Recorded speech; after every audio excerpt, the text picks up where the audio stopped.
Frans Kafkayê çel salê ku qet nezewicî bû û zarokê wî tune bû, dema li Berlînê li parkekê dimeşiya lê keçikekî biçûk û pitika xwe ya pêlîstok wenda kirîbû rastat.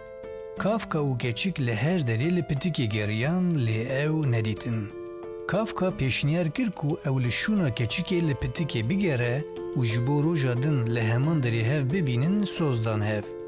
Roja din Kafkayê ku pitik nedîtibû, nameyek ku wî ji devê pitikê nivîsîbû ji keçikê re anî. Ji kerema xwe negirî, ji bo li cîhanê bigerim, derketim rêwîtiyekê. Ez ê serpêhatiyên xwe ji te re binivîsim.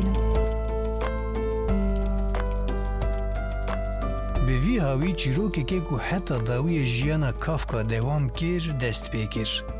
Di dema hevdîtinê wan de Kafka nameyên bi serpêhatî û axaftinên pitikê tijene û bi xweşiya keçika biçûk diçin jê re anî û xwend. Û dawiya dawî rojekê Kafka di destê wî de bi pitikekê hat hevdîtinê. Keçik şaşma û got. Ev qet naşibe pîtika min. Kafka nameyek din a ji devê pitikê hatiye nivîsîn dirêjî wê kir. Di nameyê de pitikê ev tişt gotibûn. Rêwîtiyên min guheran.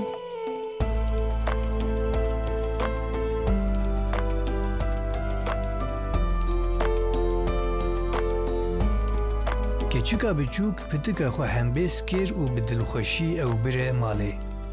Piştî salekê Kafka mir.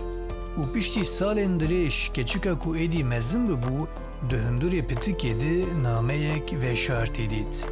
Di nameya ku navê Kafka li binî bû, ev tişt hatibûn nivîsîn. Her tiştê ku tu jê hez dikî wê rojekê wenda bibe.